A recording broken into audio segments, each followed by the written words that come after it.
بھی گواہ ہیں تو ایک بھی گواہی نہیں بن رہی. جی اللہ بھی تو جانتا ہے نا کہ کیسے عظمت اہل بیت کو روشن کرنا ہے. ایک دن پہلے گھر میں جمع کیا اور ایک دن بعد پوری امت کو دکھایا کہ وہ جو گھر میں چادر میں آئے تھے وہ یہ ہیں. خبر متواتر بھی نہیں بنے گی, اجماع مسلم بنے گا. کوئی ایک بھی انکار نہیں کر سکے گا کہ پنجتن کون ہے. اور پھر جب لے کر چلے ہیں تو کس انداز سے لے کر چلے. امام حسین کو گود میں لیا, امام حسن کو انگلی پکڑائی. مجلسی لوگ بیٹھے ہیں, انگلی اسے پکڑائی جاتی ہے جس کے جانے کا خوف نہ ہو, اور ہاتھ اس کا پکڑا جاتا ہے جس کے جانے کا خوف ہو. حسین کو گود میں لیا, سیدہ مولا نبی کے پیچھے, بی بی کے پیچھے مولا علی. توجہ کر لی. وہ جو عیسائیوں کا پادری تھا اور بڑا سربراہ تھا وہ کہنے لگا ایسے چہرے دیکھ رہا ہوں کہ اگر یہ پہاڑ کو حکم دیں تو پہاڑ اپنی جگہ سے ہٹ جائے. بھائی علماء کرام سے اجازت چاہوں گا ایک جملے کے لیے. مسیحی اہل بیت کے ولایت تکوینی کے قائل تھے.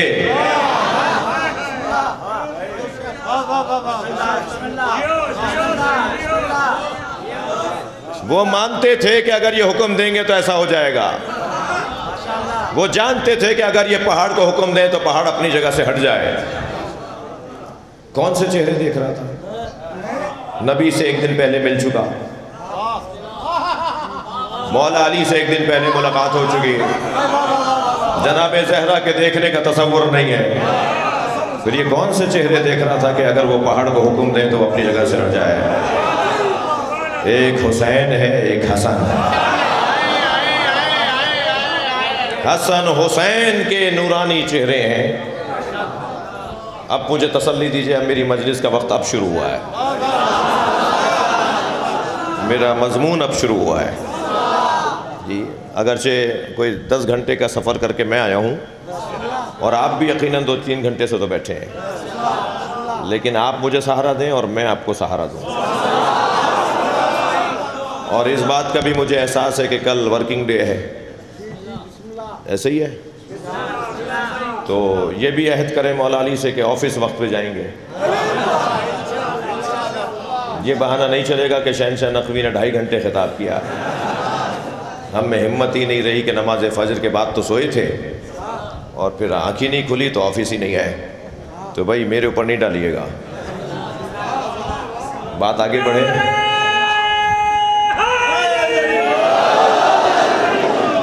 توجہ ہے آپ بات کی.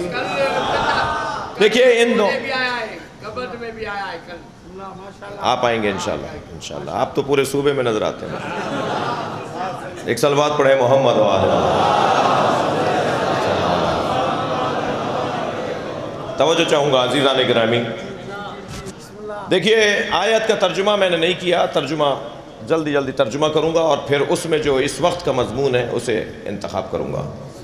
فمن حاجک فیہ من بعد ما جاءک من العلم, علم آ جانے کے بعد جو کٹ حجتی کرے, زدم زدہ کرے, بحثم بحثی کرے, میرے حبیب پھر ان سے کہہ دو, فقل کہہ دو, تعالوا ندعو ابناءنا, ہم اپنے بیٹے لے آتے ہیں, تم اپنے بیٹے لے آؤ. کسی کی بھی تحریک کامیاب نہیں ہو سکتی جب تک گھر والوں کو پیش نہ کرے. وہ لوگ ناکام محرک ہیں, وہ لوگ ناکام قائد ہیں, وہ لوگ ناکام رہنما ہوں گے. جی جو میں کہہ رہا ہوں وہی مراد لی جائے کہ جن کے گھر والے ان کا ساتھ نہ دیں. جی مولا نبی فرما رہے ہیں ہم اپنے بیٹے لے آتے ہیں. بیٹے بھی تو آئیں نا, ہم اپنی بیٹیاں لے آتے ہیں, بیٹیاں بھی تو آئیں. ہم اپنے جیسے لے آتے ہیں, ہم اپنا نفس لے آتے ہیں, اپنے جیسے لے آتے ہیں, وہ بھی تو آئیں. جی بیٹے ہی ساتھ نہیں دے رہے, بھائی ساتھ نہیں دے رہے, بھتیجے ساتھ نہیں دے رہے. وہ کہتے ہیں جی آپ کہہ کر آ گئے, ہم سے پوچھا ہی نہیں تھا. جی یہ نبی جس اطمینان سے کہہ رہے ہیں اس اطمینان سے پنجتن کا جانا بتاتا ہے کہ یہ 2 اور 5 نہیں ہے, یہ پیکر 5 ہیں, حقیقت ان کی ایک ہے. جو یہ کہہ دے گا وہ یہ کہے گا, جو یہ کہے گا وہ کہے گا. ایسا نہیں ہوگا کہ امام حسن کچھ کہہ دیں اور امام حسین کچھ کہیں. ایسا نہیں ہوگا جناب زہرا کچھ کہہ دیں اور مولا علی کچھ کہیں. ان سب کی بات ایک ہے, ان سب کا کام ایک ہے, ان سب کی جان ایک ہے. جی میں نے مولانا روایت پڑھی کہ اللہ نے جب عرش الہی پر جناب زہرا کا مولا علی سے عقد پڑھا. بھئی فضائل سننے آئے نا آپ. جب اللہ نے جناب زہرا کا عرش پر جناب زہرا کا مولا علی سے عقد پڑھا تو عقد کرنے کے بعد کہا کہ فاطمہ میں نے تمہیں علی سے بیعت دیا, میں نے تمہیں علی سے تمہارا عقد کر دیا. تو آیت اللہ باقر فخار یاد ہوں گے, اس وقت اصفہان میں بہت بزرگ عالم دین درس خارج کے استاد صاحب رسالہ عالم دین مجتہد اللہ کا ولی عارف خدا, کچھ دن ان کی جوتیاں سیدھی کرنے کی توفیق ہوئی. جب قم میں تھے وہ ہم وہاں تھے اور وہ بھی وہاں تھے. میں ان کے پاس گیا, میں نے کہا حضور یہ روایت ہے, یہ متن ہے, اس میں لکھا ہوا ہے کہ اللہ نے جناب زہرا سے کہا اور کہ میں نے تمہارا نکاح علی سے کر دیا. تو نکاح کرنے سے پہلے لڑکی سے پوچھا جاتا ہے. نکالوں گا, میرا کام ممبر پہ بیٹھ رہا ہے تو میں تو گوشے نکالوں گا, میں تو سوال نکالوں گا. تو میں نے کہا جی لڑکی سے دلہن سے پہلے پوچھا جاتا ہے پھر نکاح پڑھایا جاتا ہے. اللہ نے پہلے نکاح پڑھا دیا پھر بعد میں بتا رہا ہے. تو میرے استاد نے بے ساختہ فرمایا تمہیں راضیہ مرضیہ اب تک سمجھ میں نہیں آیا؟ صلوات پڑھیں محمد و آل محمد.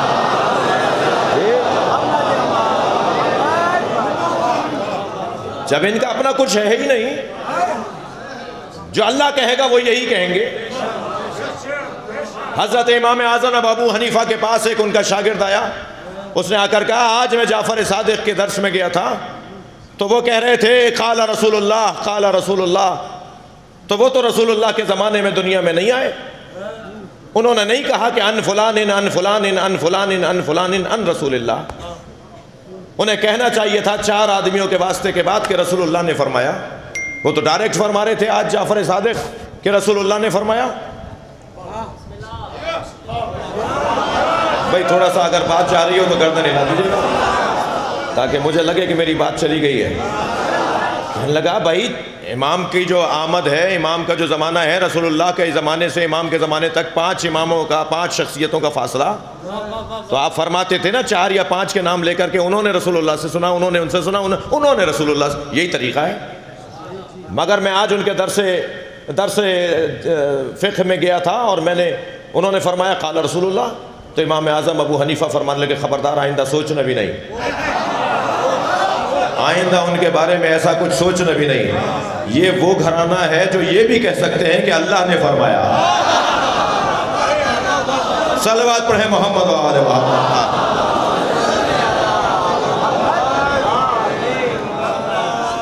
مجھے اب اندازہ ہو رہا ہے کہ آپ تھک رہے ہیں تھوڑا سا. یہ اس گھرانے کے کہا کل ہم اپنے بیٹے لاتے ہیں تم اپنے بیٹے لاؤ, اور ہم اپنی بیٹیاں لاتے ہیں تم اپنی بیٹیاں لاؤ. ممکن ہے کوئی کہ صاحب نساء کا ترجمہ اپنے بیٹی کر دیا. نساء ہمیں اتنی عربی آتی ہے, سورہ نساء قرآن میں ایک سورہ ہے. مولانا اتنے بھی گئے گزرے نہیں تھے. آپ کیا سمجھ رہے تھے ہمیں؟ نساء کا ترجمہ عورتیں کرتے آپ نے ترجمہ کیا بیٹیاں, تو یہاں تو نساء کا لفظ ہے. تو میں نے جواب یہ دینا ہے اس جوان کو جو یہ سوال کرے کہ قرینے کے مطابق ترجمہ ہوتا ہے. قرآن مجید میں اس کے علاوہ بھی ابن کے ساتھ جہاں نساء آیا ہے وہ ابن کی اس وجہ سے نساء بیٹی ترجمہ کیا گیا ہے. یہ میں یہی نہیں کر رہا ہوں, قرآن میں ایک اور جگہ بھی آیا ہے. جہاں بھی رجل کے ساتھ نساء آئے گا وہاں عورت ترجمہ ہوگا, اور جہاں ابن کے ساتھ نساء کا لفظ آئے گا وہاں بیٹی ترجمہ ہوگا. ابن یعنی بیٹا, نساء اگر ابن کے ساتھ آ رہا ہے لفظ تو بیٹی. یذبحون ابناءکم ویستحیون نساءکم, وہ تمہارے بیٹوں کو ذبح کرتے ہیں اور بیٹیوں کو چھوڑ دیتے ہیں. سب نے یہی ترجمہ کیا ہے. یہی کرتے تھے قبطی کہ بیٹوں کو ذبح کر دیتے تھے اور بیٹیوں کو زندہ چھوڑ دیتے تھے. تو اگر قرآن مجید میں ایک جگہ پہ آپ اس قاعدے پر عمل کر رہے ہیں تو جہاں اہل بیت کی عظمت ہے وہاں تمہیں یہ قاعدہ کیوں بھول جاتا ہے؟ تو ترجمہ ہوگا ہم اپنے بیٹے لاتے ہیں تم اپنے بیٹے لاؤ، ہم اپنی بیٹیاں لاتے ہیں تم اپنی بیٹیاں لاؤ۔ اور بھائی ترجمہ پورا کرو اور اچھا کرو، اور ہم اپنے نفس لاتے ہیں تم اپنا نفس لاؤ، یہ کون سی عربی کا ترجمہ ہوا ہے جی؟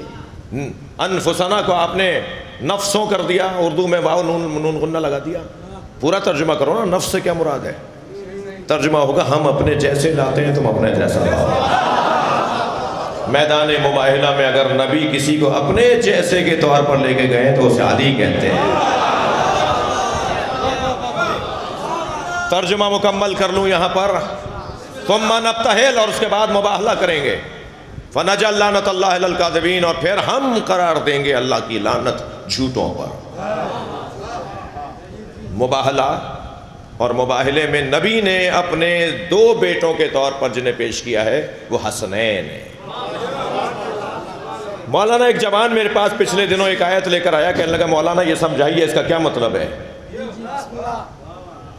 آیت یہ ہے کہ ان اللہ اصطفیٰ آدم و نوحا وآل ابراہیم وآل عمران علی العالمین ذریۃ بعضھا لبعض۔ اللہ نے آدم اور نوح کو چن لیا، اور نسل ابراہیمی کو چن لیا، اور نسل آل عمران کو چن لیا، آل عمران کی نسل کو چن لیا، علی العالمین، پورے عالمین میں، ذریۃ بعضھا لبعض، اور بعض کی اولاد کو بعض کی اولاد بنا دیا۔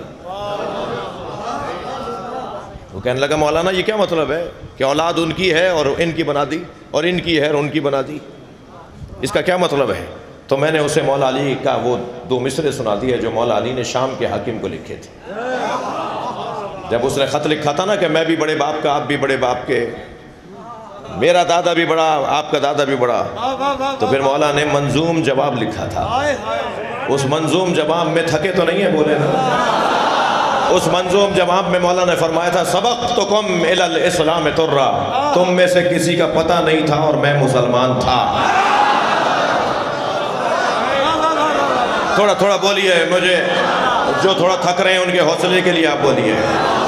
تم میں سے کسی کا پتہ نہیں تھا اور میں اسلام کے معاملات میں آگے تھا۔ وَمُقِرًّا بِالنَّبُوَّةِ بَطْنَ أُمِّي، میں نے ماں کے شکم میں نبی کا کلمہ پڑھا۔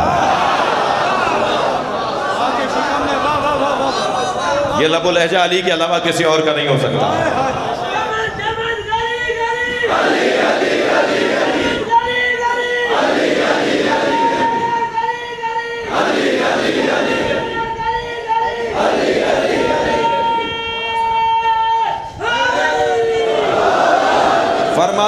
فرماتے ہیں وہ بنت محمد سکنا و عرصہ، نبی کی بیٹی میری راحت جان ہے، مسوط لحمہا بلحمی و دمی، اس کا خون اس کا گوشت میرا خون میرا گوشت ہے۔ اس کے بعد فرماتے ہیں وَجَعْفَرٌ الَّذِي يَذْهَبُ وَيَمْشَىٰ يَطِيرُ مَعَ الْمَلَائِكَةِ ابْنُ أُمِّي، اور وہ جعفر طیار جو صبح شام جنت میں اپنے پروں سے پرواز کرتا ہے، وہ میری ماں کا بیٹا میرا ماجایا ہے۔ وہ دو مصرے جن کی خاطر میں نے آپ کو 6 مصرے سنا دیے۔ مولا علی فرماتے ہیں ذریۃ بعضھا لبعض کی تفسیر، مولا علی فرماتے ہیں ذریۃ بعضھا لبعض، مولا فرماتے ہیں وَسِبْتَ أَحْمَدٍ وَلَدَايَ مِنْهَا فَمَنْ مِنْكُمْ سَهْمٌ كَسَهْمِي، میں نبی کے 2 بیٹوں کا باپ ہوں،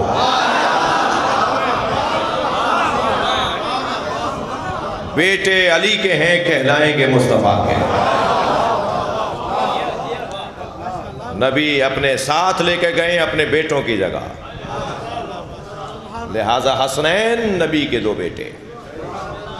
فرمایا من صدرہ الی راسہ، سینے سے لے کر اور چہرے تک اگر مجھے کوئی دیکھنا چاہتا ہے تو حسن کو دیکھے، اور مجھ مصطفیٰ کے پیروں کو اگر کوئی دیکھنا چاہتا ہے تو حسین کو دیکھے۔ گویا یہ پیغام دیا ہے کہ اگر حسن و جمال دیکھنا ہے، حلم و بردباری دیکھنی ہے، میری زندگی کا یہ پہلو دیکھنا ہے تو حسن کو دیکھو، اور اگر میری زندگی میں کافروں کے سامنے قیام کو دیکھنا ہے تو حسین کو دیکھو۔ حسن مصطفیٰ حسن یوسف سے کہیں زیادہ۔ حضرت یوسف زلیخا کو یہ سمجھاتے رہے کہ میری فریفتہ نہ بن، بلکہ انتظار کر، ایک آخری زمانے میں نبی آنے والا ہے جو مجھ سے کہیں زیادہ حسین ہے۔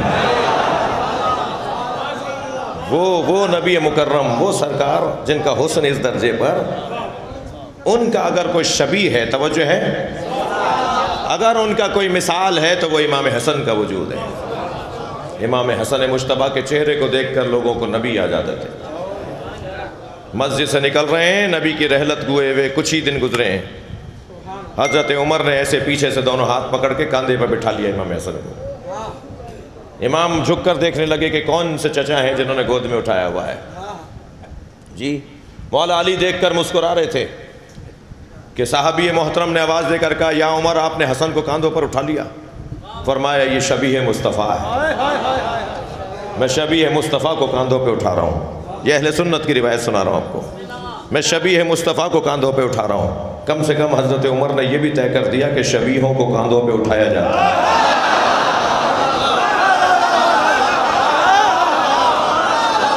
صلوات پڑھیں محمد و آل محمد۔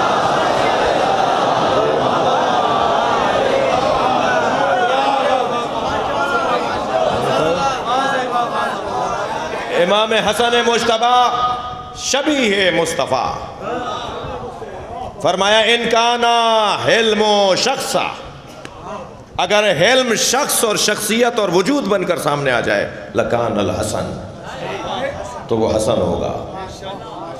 حلم و بردباری اگر شخصیت بن کر سامنے آ جائے، تحمل مزاجی۔ میرے بچوں جوانوں، تھکو نہیں میری باتوں سے، ہمارا وہی عقیدہ ہے جو علامہ اقبال کا عقیدہ ہے۔ ہم علامہ اقبال کے ہم عقیدہ ہیں صلح امام حسن کے بارے میں۔ امام حسن نے جو صلح کی تھی، بیعت نہیں کی تھی۔ اپنے جملوں کو ٹھیک کرو۔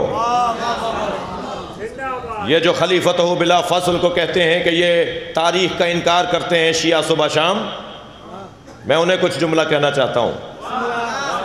جواب دیتے ہوئے ایک لمبی ریش والے، سفید ریش والے بزرگ نے، اللہ اس کو صحت عطا فرمائے، ابھی جملہ کہا، توجہ، کہ علی نے تو بیعت کر لی تھی اور اطاعت کر لی تھی، جی حسن کے تو مولا بھی فلاں تھے اور حسین کے تو مولا بھی فلاں تھے، یہ تو ان کی اطاعت میں تھے اور ان کی فرما برداری میں تھے۔ میں ان سے مخاطب ہوں،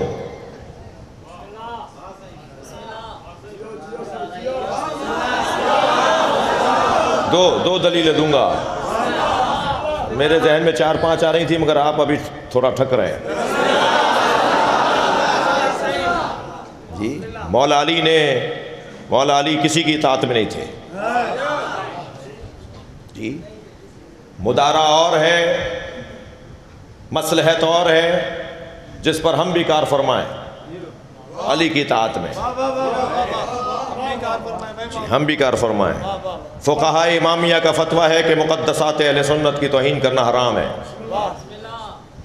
لہٰذا ہم صرف نعرے نہیں لگاتے، ہم عمل کر کے دکھاتے ہیں۔ ہم ان بھائیوں کے پیچھے نماز پڑھتے ہیں، ہم انہیں بڑا بھائی بولتے ہیں۔ ہمارے گھروں کی بڑی بوڑھیاں جب 8 منٹ پہلے اذان ہوتی ہے تو بچیوں سے کہتی ہیں سروں پہ دوپٹے رکھ لو، بڑے بھائیوں کی اذان ہو رہی ہے۔ ہم اپنے بھائیوں کو، سنی بھائیوں کو بڑا بھائی بولتے ہیں، توجہ ہے، ناراض تو نہیں ہوں گے؟ ہم سنی بھائیوں کو بڑا بھائی بولتے ہیں۔ یہ اور بات ہے کہ بڑے بھائیوں نے حضرت یوسف کو کنویں میں پھینکا تھا۔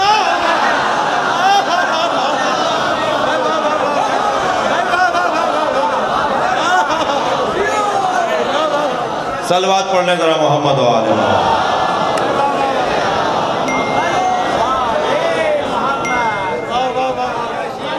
یہ ہمارے بھائی ہیں، ہم ان کے پیچھے نماز پڑھتے ہیں، مکے میں، مدینے میں، کہیں بھی جا کر۔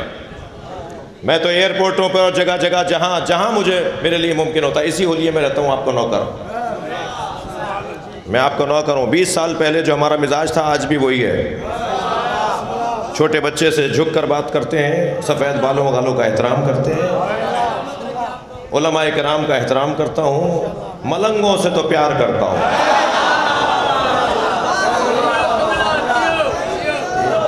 میرا اپنا انداز ہے، اعتراض کرتے رہیے گا۔ توجہ ہے؟ اگر مولا علی نے، دیکھیے 6 مہینے تک تو سب نے لکھا ہے نا کہ مولا نہیں نکلے، فرمایا میں نہیں آنا چاہتا باہر، 2 دلیلیں دوں گا، 2 دلیلیں دوں گا۔ ایک دلیل تو یہ توجہ کہ مولا حسین نے جب فرمایا، تھکے تو نہیں ہیں آپ؟ مولا حسین نے جب فرمایا انما خرجت لطلب الاصلاح فی امت جدی اسیر بسیرت جدی و ابی، میں اپنے نانا کی امت کی اصلاح کے لیے جا رہا ہوں اور اپنے نانا کی سیرت پر اور اپنے بابا کی سیرت پہ عمل کرنے جا رہا ہوں۔ ارید ان آمر بالمعروف وانہا عن المنکر، میں امر بالمعروف کرنے جا رہا ہوں اور منکر سے روکنے جا رہا ہوں۔ پھر اس کے بعد کیا فرمایا؟ مثلی لا یبایع مثلا، مجھ جیسا اس جیسے کی بیعت نہیں کر سکتا۔ تو کوئی تو کھڑا ہو کر کہتا کہ آپ کے بھائی نے کر لی تھی۔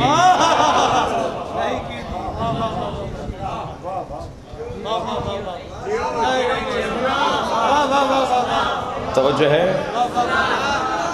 میرے دوست چاہ رہے ہیں کہ مجلس مکمل ہو جائے۔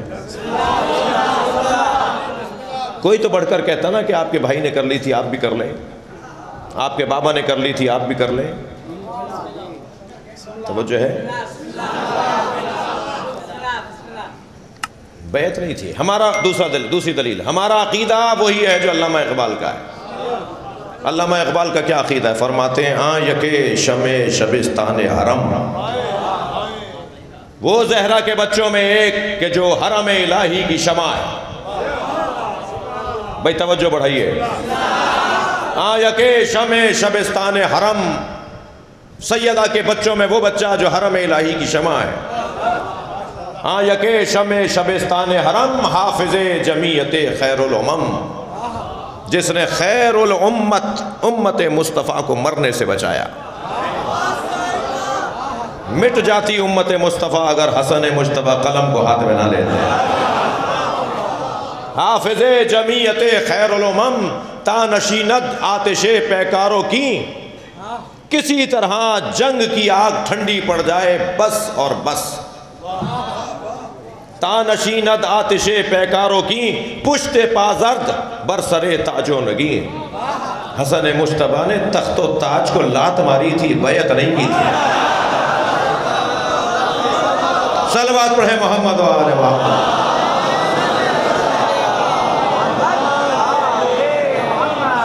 مجلس متحمل نہیں ہے کہ میں اس موضوع پہ مزید دلائل دوں۔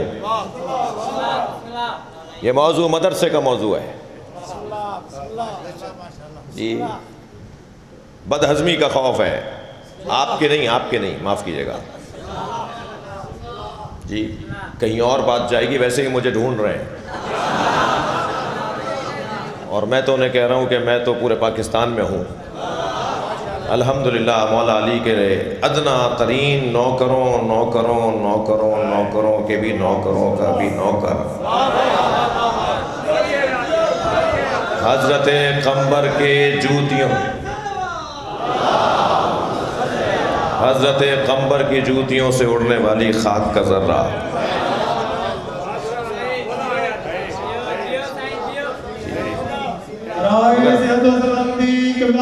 آپ سب کی سلامتی کے لیے بلندر صلی اللہ علیہ وسلم۔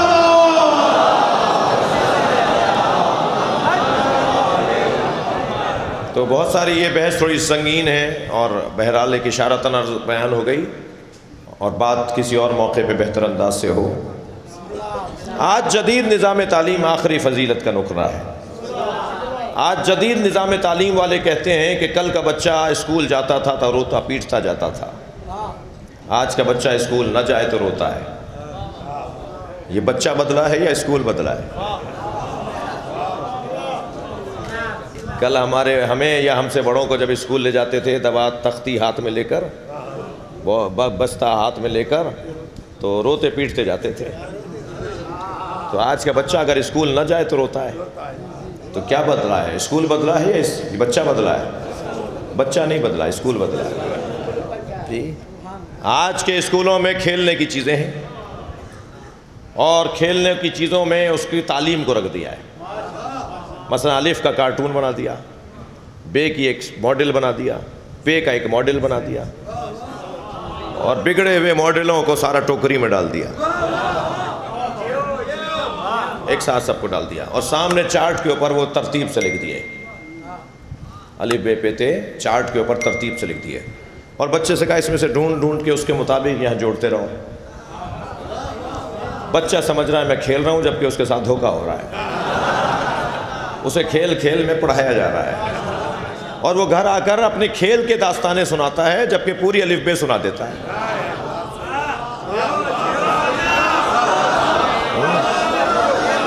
آج کے جدید نظام تعلیم والے کہتے ہیں کہ نظام تعلیم نے ترقی کی ہے۔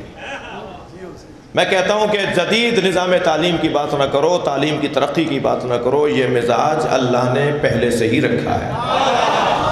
قرآن میں کچھ ترتیبوں سے بگڑی ہوئی آیتیں رکھ دیں اور اہل بیت کی تصویریں سامنے رکھ دی ہیں۔ تم قرآن کی آیتوں کو نکالتے رہو، ان سے جوڑتے رہو، تمہاری تعلیم مکمل ہو۔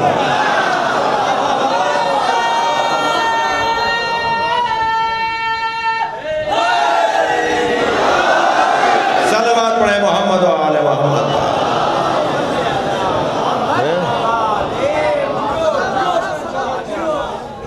آج کا جدید نظام طب کا ماہر یہ کہتا ہے کہ طب نے بھی ترقی کی ہے، جیسے نظام تعلیم نے ترقی کی ہے ایسے ہی طب نے بھی ترقی کی ہے۔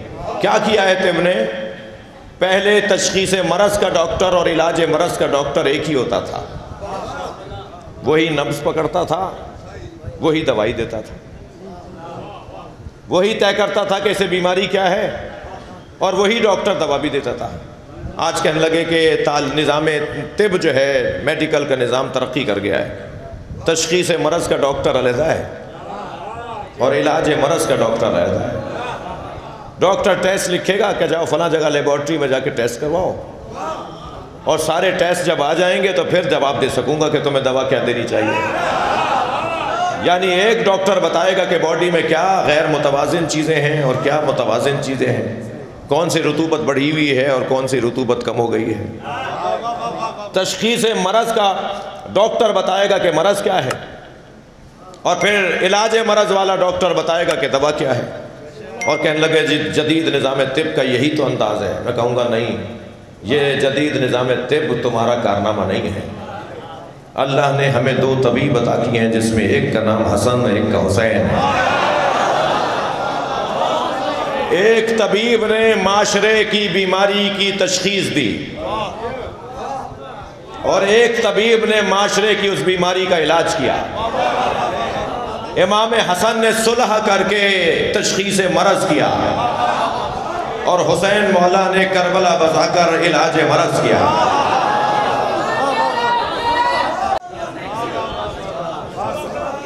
اب بھائی میرے یہاں کیسٹ تو چلتی نہیں ہے کہ وہیں سے پھر بٹن دبا دوں گا جی۔ بچے ہمارے مستقبل کی ضمانت ہیں، مگر نعرہ مناسبت سے لگاؤ۔ تمہارے پاس نعرہ یہاں امام حسن کا ہونا چاہیے تھا۔ جوش ملی آبادی مرثیہ پڑھ رہے تھے، ایک بچے نے داد دی تو ممبر سے اتر آئے، کہنے لگے اب نہیں پڑھوں گا۔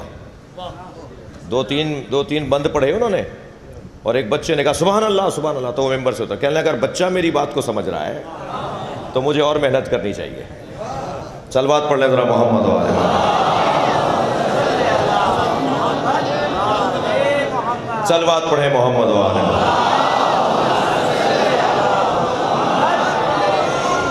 قاسم نے بتایا کہ ولی ابن ولی تھے، تو کیا ہے میں کیا ہوں یہ قاسم نے بتایا، شبر کا لہو کیا ہے یہ قاسم نے بتایا۔ قاسم نے بتایا کہ ولی ابن ولی تھے، لڑتے جو حسن اپنے زمانے کے ولی تھے۔ نعرہ حیدری۔ تشخیص مرض کا کام صلح امام حسن کے ذریعے امام حسن نے کیا۔ طے کیا کہ امت کو بیماری کیا ہے۔ امت کو غفلت کی بیماری تھی۔ غفلت کی بیماری سے نکالنے کے لیے علاج مرض کا کام امام حسین نے کیا۔ مرض اتنا پختہ ہو گیا تھا کہ دوا سے حل ہونے والا نہیں تھا، اس کے لیے تو آپریشن کرنا پڑے گا، خون کی ضرورت پڑے گی، اور آپریشن ہر جگہ نہیں کیا جاتا، اس لیے کربلا جیسا ایک ایسی جگہ تلاش کرنی پڑے گی جہاں جراحت ہو سکے، اور ہر اوزار سے بھی آپریشن نہیں ہوتا۔ آپ کے گھر میں جو، آپ کے کچن میں جو چاقو رکھا ہے اس سے آپریشن نہیں ہوگا۔ چاقو تو وہ بھی ہے، اور چاقو وہ بھی ہے کہ جو آپریشن تھیٹر میں ہوتا ہے، مگر ہر چاقو سے چیرا نہیں لگایا جاتا ہے۔ پھر اوزار بنانے ہوں گے، تلاش کرنے ہوں گے۔ یہ زہیر قین کو حسین ڈھونڈ نہیں رہے تھے، بلکہ کربلا کے میدان میں جو ایک امت کا آپریشن ہونا تھا اس میں ایک اوزار کو ڈھونڈ رہے تھے۔ خون بھی اتنا زیادہ چاہیے تھا کہ حسین نے اپنے بچے کا خون بھی دے دیا۔ اجرکم اللہ۔ عزادارو، بہت طویل مصائب نہیں پڑھوں گا، مگر جتنے پڑھوں گا اتنے اپنے دل سے اور آپ کی آنکھوں کی طرف توجہ رکھ کے۔ ابھی آپ ایک تابوت کی زیارت کریں گے، یاد رہے یہ تابوت اس کا ہے جس کے تابوت پہ تیر مارے گئے۔ اجرکم اللہ، اجرکم اللہ۔ جب آپ کی آوازیں بلند ہوتی ہیں امام جعفر صادق دعا دیتے ہیں، یا اللہ یہ ہمارے عمل کو زندہ کر رہے ہیں۔ امام محمد باقر مصلی بچھا کر دعا کرتے ہیں، اور جب مجلس میں بیٹھ کر رویا کریں نا تو عزیز و تکلف نہ کیا کریں۔ جب آپ اونچی آواز میں رو رہے ہوں اور آپ کے آگے پیچھے دائیں بائیں سے رونے کی آوازیں آ رہے ہیں تو کچھ دیر کے لیے تصور کریں کہ کہیں قریب میں ہی امام سجاد بیٹھے ہیں، مجلس میں خواتین بیٹھی ہیں، تو روتے وقت اس بات کا خیال رہے کہ جناب سکینہ کے رونے کی آواز بھی آ رہا ہے۔ حق بنتا ہے کہ علی کے بچوں پہ ایسے ہی رویا جائے، اس لیے کہ جن پہ رونے کے لیے نبی آتے ہوں، جن پہ رونے کے لیے فرشتے آتے ہوں۔ میرے بچوں جوانوں، اگر آپ کو رونا نہ آ رہا ہو نا تو اللہ سے جو دعا مانگے نا، ایک دعا آنسو مانگے، یا اللہ ہمیں حسین پہ ٹپکنے والا آنسو عطا فرما۔ اجرکم اللہ، اجرکم اللہ۔ اس گھر کے کوئی ایک فرد کا نام تو بتائیے کہ جس کے ساتھ ظلم نہ ہوا ہو۔ کوئی ایک فرد بتائیے کہ جس کے ساتھ ظلم نہ ہوا ہو۔ جناب زینب کا تو لقب ہی مصیبتوں کا کعبہ، جس کے گرد مصیبتیں چکر کاٹتی ہوں۔ تھکیں گے نہیں، تھکیں گے نہیں عزاداروں۔ 3 سال کا سن ہے جناب زینب کا۔ روزانہ نبی مکرم در زہرا پہ نماز فجر کے بعد سلام کرتے۔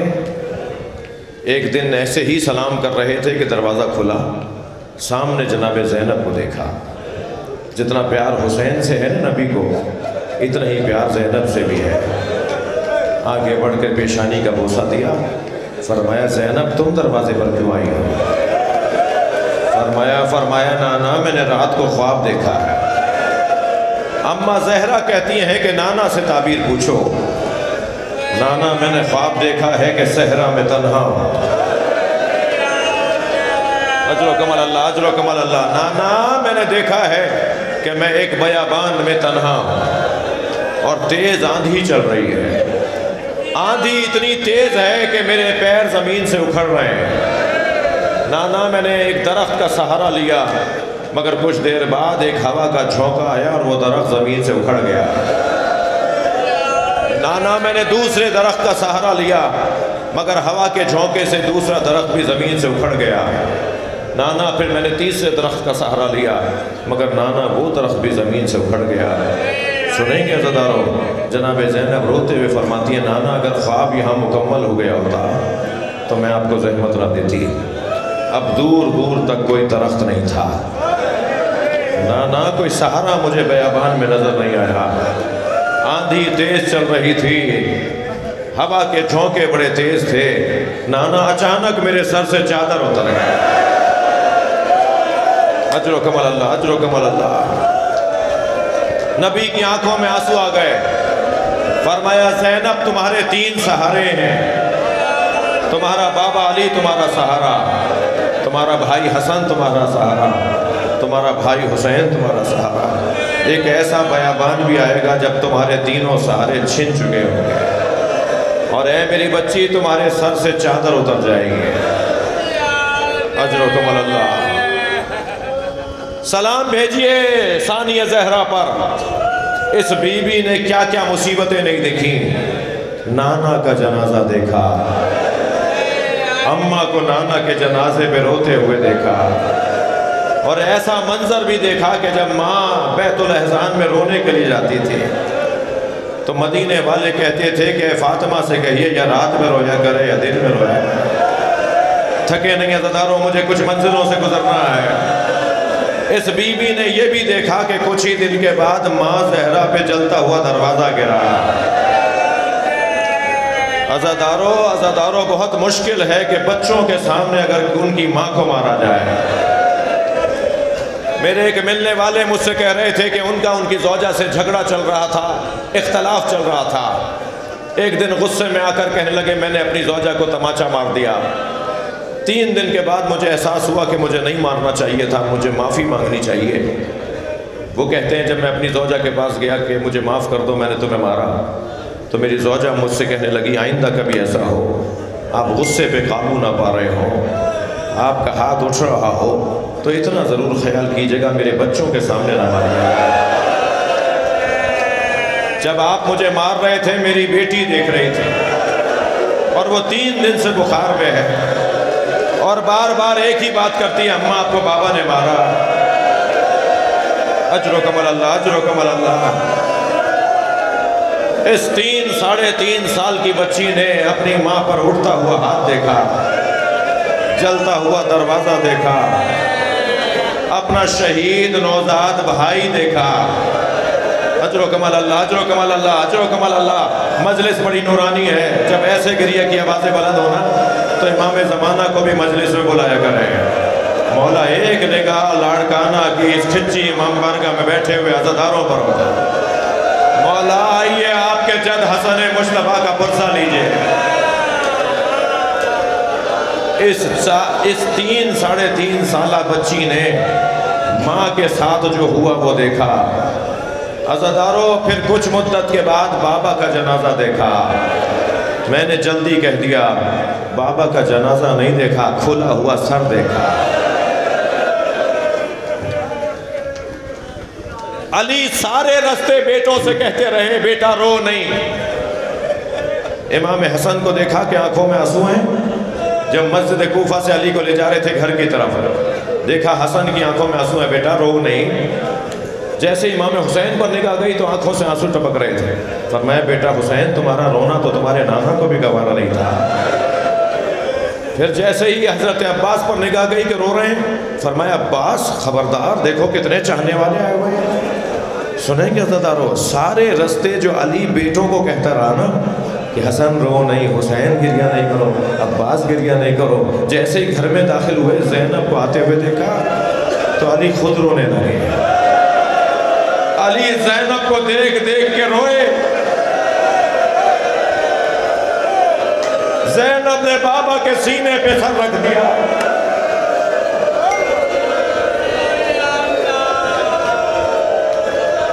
بس عزاداروں گریہ ہو گیا، ابھی تابوت کی زیارت کریں گے، مجھے ایک منزل لینے دیجئے۔